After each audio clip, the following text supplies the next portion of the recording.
Corría el año 30. La exposición había terminado. Se volvía a Madrid. Yo no quería dejar Sevilla y su exposición de cuento de hadas. El día de la marcha, no me dijeron que era la marcha, sino que íbamos a comer a un cortijo de amigos. Yo no la acabé de creer, pero preferí seguir haciendo la comedia. Entonces, ya viendo que quedaba rebasada Carmona, dije, me habéis engañado. Entonces mi padre dijo, ¿qué hago con este imbécil? ¿Darle una bofetada o contarle algo que le calme? Pues finalmente dijo, bah, no te preocupes, ya habrá otra exposición en Sevilla. ¿Cuándo? ¿Cuándo? Pues exclamé yo. Pues bien pudiera ser que cuando se celebre el medio milenario del descubrimiento español, ¿no?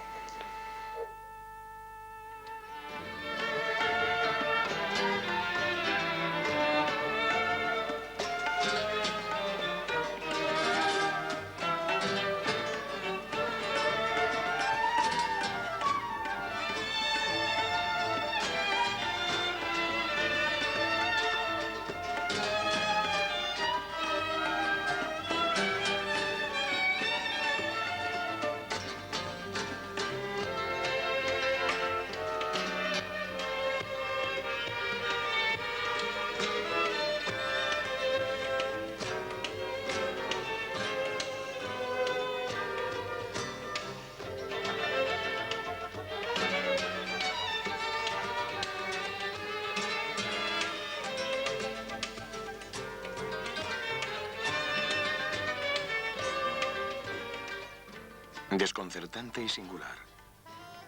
Brillante y paradójica. Tensar los tejidos. Abrir los ojos. Despejar la mente. Espabilar el espíritu. Estamos en una ciudad, si no incomparable, sí incomprensible. Cerrada, cuanto más abierta. Lejana, cuanto más alegre. Más particular. Más propia, más ensimismada, cuanto más universal. Dichosa en lo trágico, humana ante lo divino, dramática en lo franco. Pisarla es percibir una urbe especial, cuajada de testimonios de un pasado extraordinario, de antigua fundación, generada a partir de un lugar característico. Allí, donde el río Grande de Andalucía es navegable, enclave del valle tierra adentro, en el que ría y río se confunden, accesible a la navegación y protegida de los avatares que en la costa hacía inseguros los asentamientos. Singular, hermosa y cambiante. Acostumbrada a los acontecimientos que actúan en forma de prodigios transformadores, casi milagros si existieran.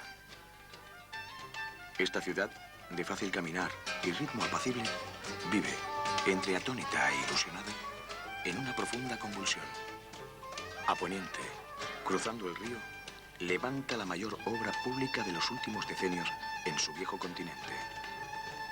Es curioso moverse hoy por ella, frente a los muros de los conventos de clausura, donde el sol, tras ellos, dibuja el ajedrez alto de las celosías, y el torno solo gira en una ceremonia inalterable desde hace cientos de años, o a muy pocos pasos de los mercados del jueves o de la alfalfa, donde el negocio fabuloso para algunos está en un trueque que tiene más de diversión y entretenimiento que de beneficio.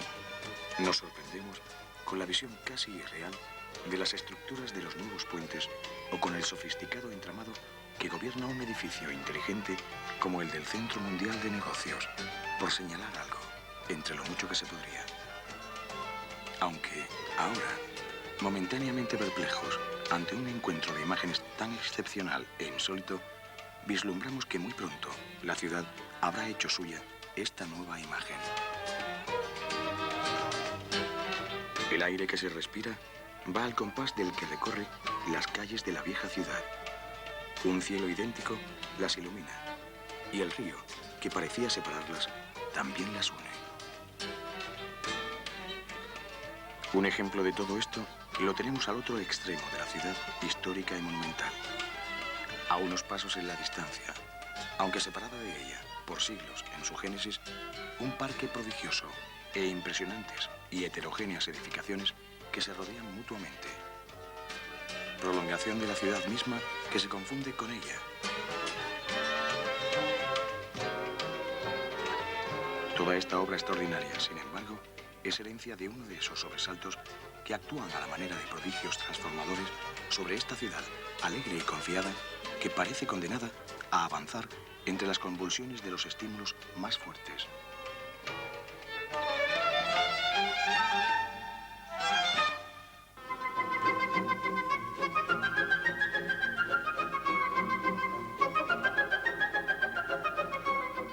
La Plaza de España. Cuando en la ciudad se oye hablar de la exposición, se quiere decir la Exposición Iberoamericana de 1929. Y se recuerda esta imagen, o se viene a este lugar tan querido, tan vivido y del que se sienten orgullosos sus habitantes.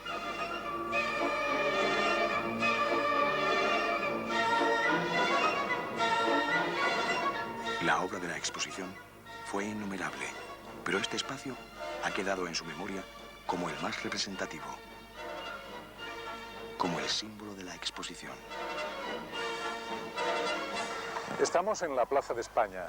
Aquí en mayo de 1929 se celebraba la inauguración de la Exposición Iberoamericana. La Plaza de España es una de las grandes piezas arquitectónicas construidas en aquella ocasión. Desde que en 1909 surgiera la idea, a lo largo de 20 años de duro trabajo, se construyen varios complejos arquitectónicos. Este es el más destacado. Es una muestra de la arquitectura de su autor, Aníbal González, una arquitectura regionalista. Esa arquitectura que está fundada en el uso de los estilos históricos, en la aplicación de los oficios artísticos tradicionales. Una pieza arquitectónica que con la Plaza de América se articula alrededor del Parque de María Luisa. Este núcleo del Parque de María Luisa, diseñado por Forestier, el jardinero del Bois de Boulogne, es la transformación de lo que había sido un jardín privado del Palacio de los Montpensier en el primer gran parque urbano de Sevilla. Por lo tanto, se convierte en el corazón, junto a las arquitecturas regionalistas de la exposición del 29, en el legado que aquella exposición hace a Sevilla. La exposición fue una de esas obras grandiosas con las que la ciudad se sobresalta y a las que ya parece habituada. En una tertulia de principios de siglo, se pensó que Sevilla necesitaba un revulsivo, un acicate que movilizara las energías de una ciudad que dormitaba casi olvidada de su pasado legendario y brillante, aunque en su interior latía ese sentimiento de que se debía y se podía reaccionar. Y ante el anuncio de un proyecto ilusionante, la respuesta de los sevillanos fue notable. Al día siguiente de que aquel hombre inquieto y preocupado por los problemas de su ciudad, el coronel Rodríguez Caso, que ya había organizado en 1908 una fiesta de España en Sevilla, lanzase la idea de una exposición, el Correo de Andalucía, del 26 de junio de 1909, titulaba a toda página: Un gran proyecto por Sevilla y para España. Exposición hispanoamericana en nuestra ciudad. El apoyo popular no le faltó a la exposición en los 20 años que tardó en verse realizada aquella idea. Aunque no se escatimasen las burlas, una cierta guasa sevillana por tan larga espera.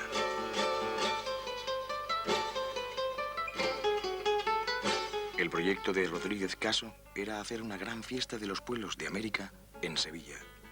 Un encuentro cultural y artístico de todas aquellas naciones americanas vinculadas con España.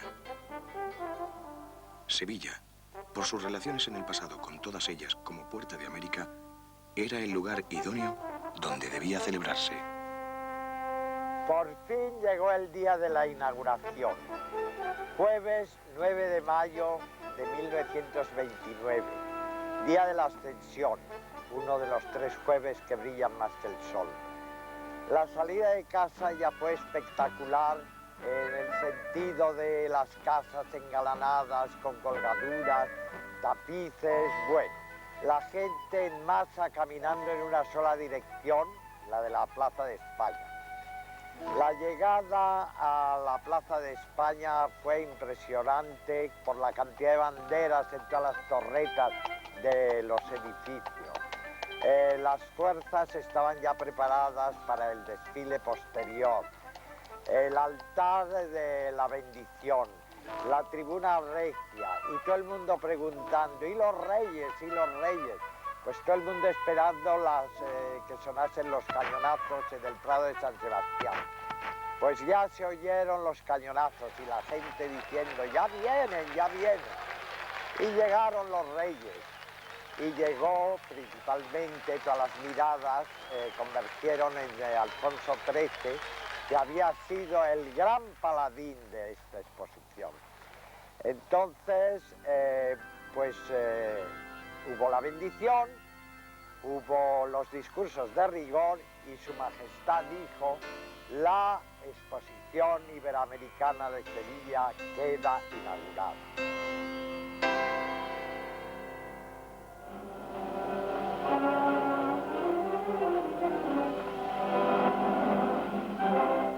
Concluida la ceremonia con un desfile militar y el himno de la exposición, los espectadores se dirigieron a los diferentes pabellones, al parque y a una de las atracciones más populares, el trenecito o tren miniatura. Mi gran ilusión fue el tren miniatura, en el cual no era fácil montar, había colas ingentes, de manera que había que venir temprano, y hubo días que conseguí de hacer 6 o 7 veces el recorrido.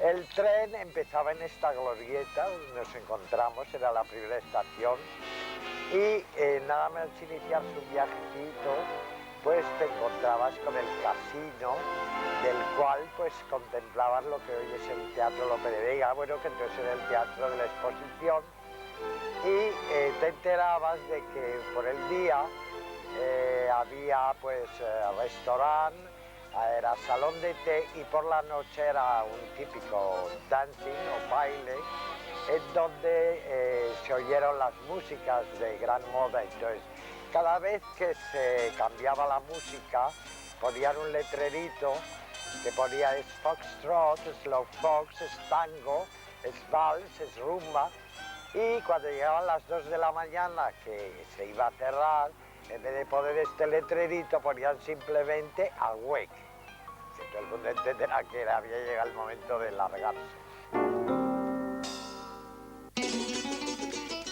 Sus 4 locomotoras dejaban atrás el casino y el actual Teatro Lope de Vega, que configuraban el pabellón de Sevilla y se internaba a toda máquina en el fantástico mundo de la exposición, mostrando a niños y mayores un mundo exótico y cautivador con sus más de 100 pabellones de una arquitectura a la par próxima y remota que encerraba mundos desconocidos y sugerentes. Un parque de atracciones nunca visto en la ciudad. Jardines, fuentes luminosas y espectáculos que convirtieron a Sevilla en una de las ciudades más elegantes de Europa. All day long I dream of Caroline. My friends all recognize the sign. And anytime they see me, kind of dreamy, yeah. I'm dreaming 'cause of Caroline.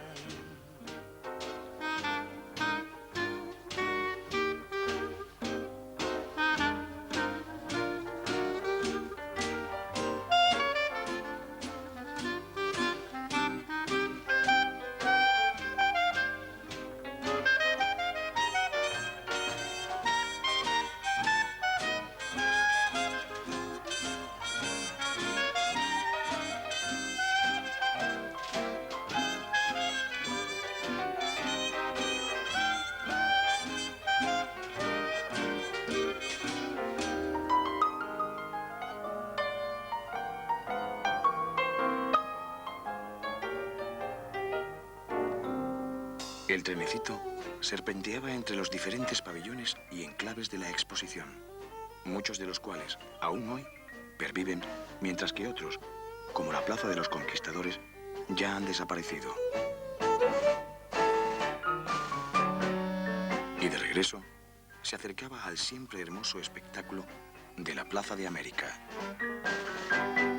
Claro, quien había viajado por la noche, por ya tarde, pues la llegada a la Plaza de América coincidía con el descubrir la maravillosa iluminación de la exposición, cuyo punto más grandioso era esta Plaza de América. Era de verdadero cuento de hadas. Este Parque de las Palomas ha sido, para generaciones de sevillanos, el lugar de unos recuerdos imborrables de su niñez.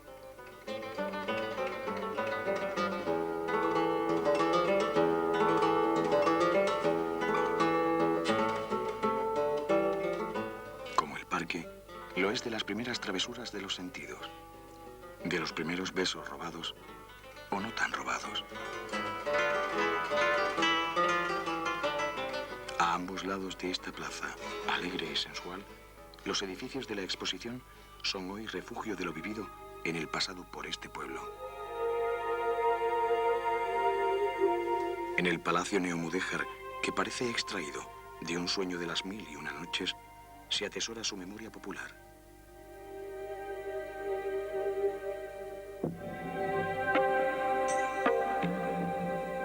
Frente a él, en una evocación renacentista, en la ciudad del barroco, su memoria más venerada.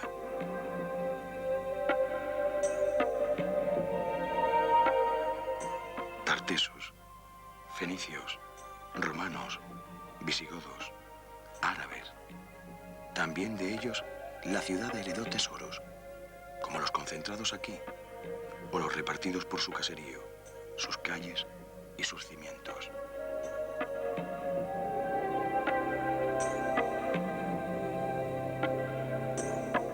Por el disfrute que ha hecho de ella, esta plaza forma parte de la deuda impagable de la ciudad con el 29.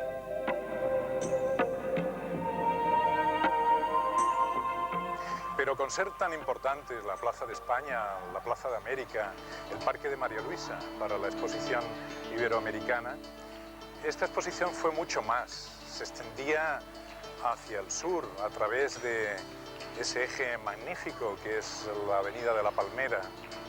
En realidad la exposición se articula en un desarrollo urbano meridional de la ciudad, al tiempo que se produce la obra hidráulica de la Corta de Tablada, el remozamiento, la modernización del puerto de Sevilla, que vive unos momentos brillantes de recuperación.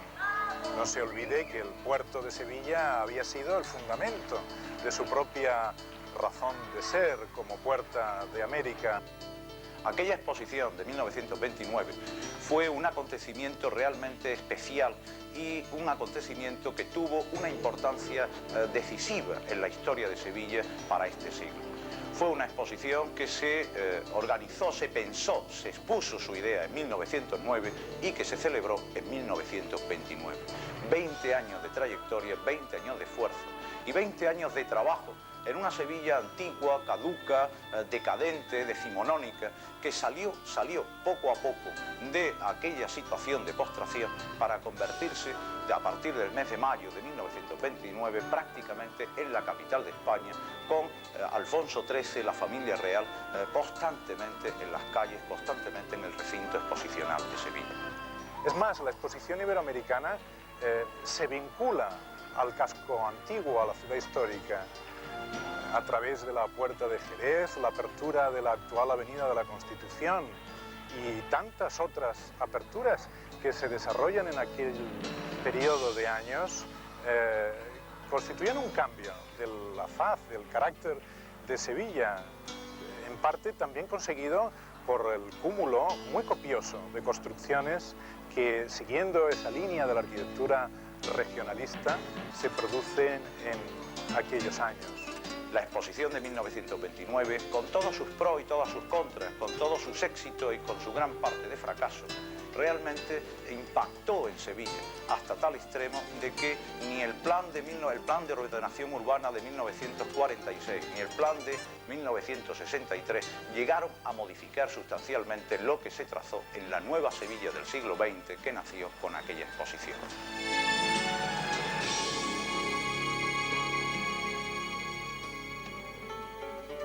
De la enorme popularidad que goza en Sevilla aquel acontecimiento son las múltiples huellas que encontramos actualmente en sus hogares.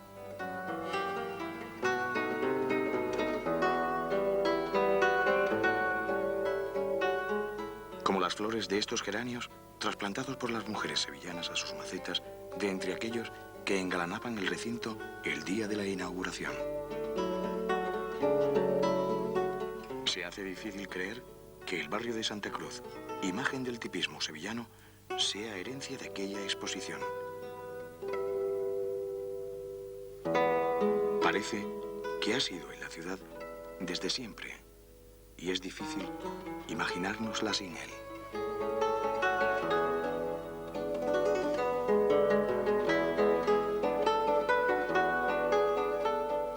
Por todos sus rincones rezuma encanto. Y un duende, una gracia, que nada tienen que ver con el tiempo, debió inspirar estas calles y plazas.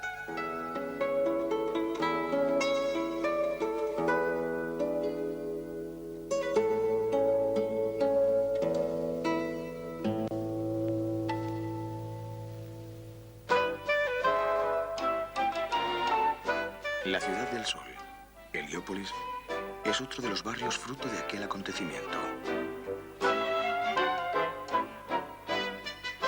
Aquí, como en Santa Cruz, se siente uno tentado a tomar casa y quedarse a vivir en ello.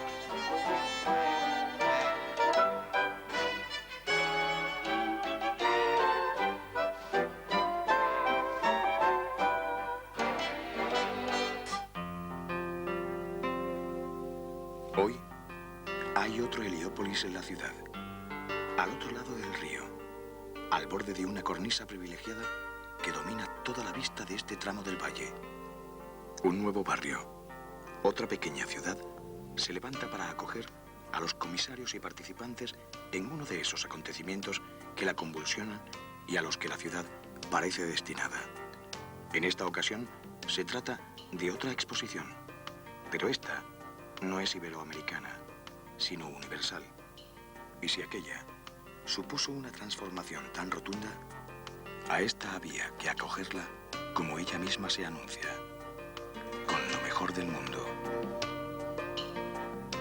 La idea de una exposición universal en España, coincidiendo con el 5º centenario del descubrimiento, había sido lanzada por el rey don Juan Carlos el 31 de mayo de 1976 en su viaje a Santo Domingo.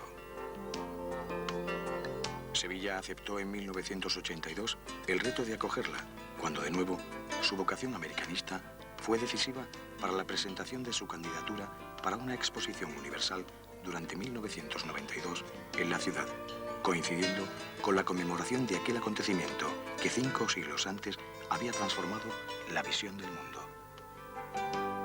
Sevilla esperaba su nueva hora y esta había llegado.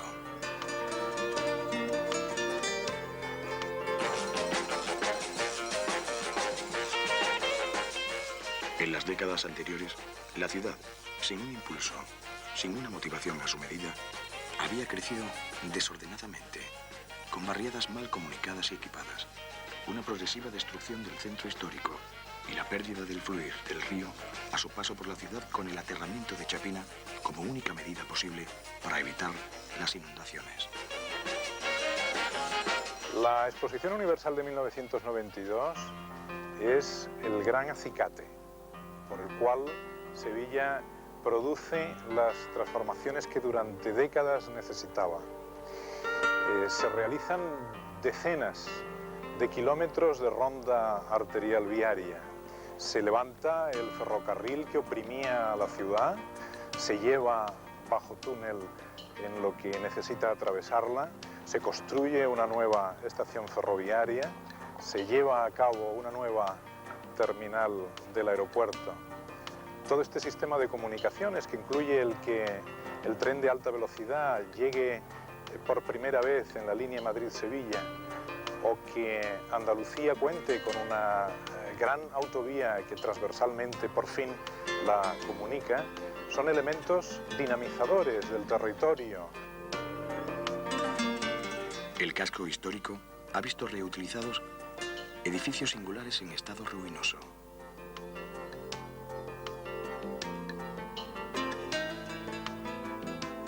La Sevilla de los derribos de los años 60 y 70 ha dado paso a una sucesión de restauraciones y rehabilitaciones en su caserío. Se diseñan 9 parques para una ciudad con fuerte carencia de espacios verdes en el extrarradio. Se construyen decenas de hoteles, algunos de singular e innovadora arquitectura. Estas transformaciones en la ciudad de Sevilla incluye elementos simbólicos suficientemente elocuentes. Por ejemplo, una ciudad que contó con muy pocos puentes, que en realidad hasta mediados del siglo pasado no construyó su primer puente estable, ve de pronto cómo en estos años justamente se produce la realización de 7, 8 nuevos puentes que cruzan el río, que permiten articular la ciudad histórica con el área de Triana, con el área de Cartuja, en definitiva con el territorio del Aljarafe. Entre esos puentes algunos extraordinariamente relevantes, muy costosos ciertamente, pero verdaderos símbolos de lo que representa este nuevo tiempo para Sevilla. Estos puentes, por consiguiente, lo que remiten es a la naturaleza fluvial de la ciudad, una ciudad que se abre plenamente ya al río con la apertura de la nueva Torneo.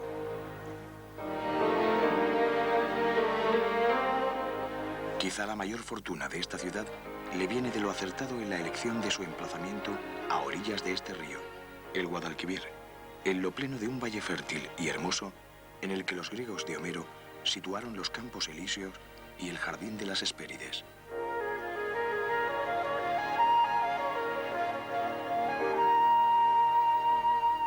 Y es quizá también el origen de la mayor de sus paradojas, porque los arrebatos del padre Guadalquivir, en forma de crecidas, han hecho incontables las inundaciones en la ciudad. Aunque los sevillanos aprendieron a torear su bravura en forma de recortes, que solo en el siglo XX le hizo cambiar varias veces de rumbo y que aquí se les dio en llamarlos cortas. La última de ellas, la corta de la Cartuja, permitió poner a salvo un terreno fácilmente inundable que tomaba su nombre del monasterio cartujo de Santa María de las Cuevas y que acogió, primero en vida y después muerto, a un navegante tenaz y ambicioso empeñado en convencer a los reyes de Castilla que merecía la pena embarcarse en una empresa ciertamente utópica, que la tierra era redonda y se podía llegar a Oriente por Occidente. La Exposición Universal está situada en lo que se conoce como el lugar Isla-Sitio de Cartuja. En realidad es un amplio territorio de varios cientos de hectáreas que resultan liberadas por la obra hidráulica, la corta de Cartuja, que se produce en la década de los 70. En ese momento hay la oportunidad de desarrollar un territorio nuevo que recibe el nombre de Cartuja por el antiguo monasterio de Santa María de las Cuevas que aquí se encontraba. Pues bien, este actur, este instrumento urbanístico para actuar sobre este territorio, finalmente va a ser sustituido por lo que significa el plan de la Expo 92.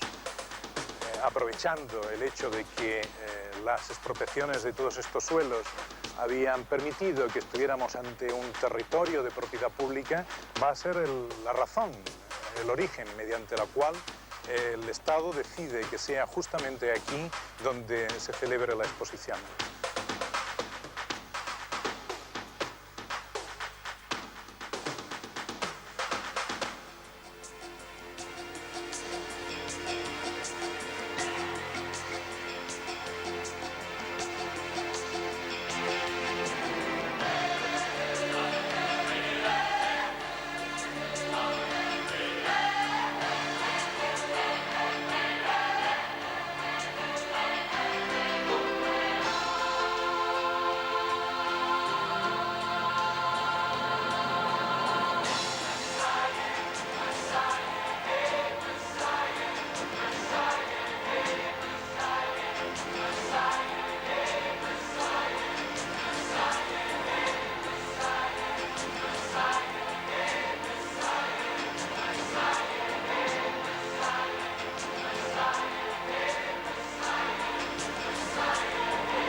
Esta extraordinaria obra, la mayor exposición de la historia, que recibirá a millones de visitantes, se ha hecho para que durante 6 meses en Sevilla se vea, se escuche, se viva lo mejor de lo mejor. Pero también se ha concebido como un legado que la ciudad recibirá pasado este momento. En este sentido, ha habido un acuerdo general de reutilizar este recinto, de que lo que aquí se ha hecho sirva de palanca general de desarrollo para Sevilla y para Andalucía. Esto es lo que se ha denominado Proyecto Cartuja 93, que es el gran legado que deja esta exposición en este territorio.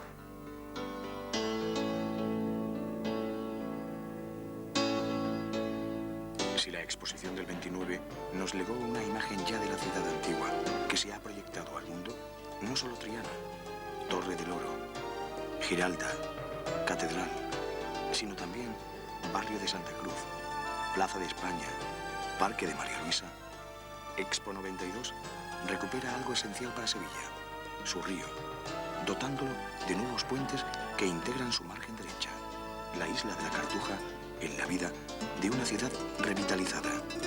La Exposición Universal de 1992 atraviesa el umbral de una ciudad nueva, mira hacia el futuro y abre las puertas de la Sevilla del siglo XXI. La ciudad queda así enmarcada y marcada por estos dos acontecimientos que la envuelven urbanística, histórica y vitalmente. La posexposición es el desafío final, pero para la ciudad ya ha sido un éxito. Nadie puede poner en duda que en el siglo XX la Exposición Universal de 1992 quedará como un decisivo capítulo de la historia de la ciudad.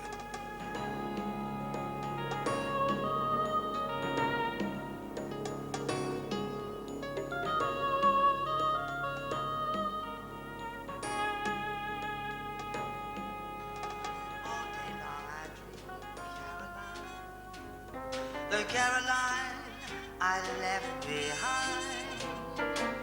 All the folk around me fade away from you. Caroline is on my mind. The night times not so different. Those dreams are just the same. But when it's time to wake up, to stop would seem a shame. So all day long I dream of Caroline.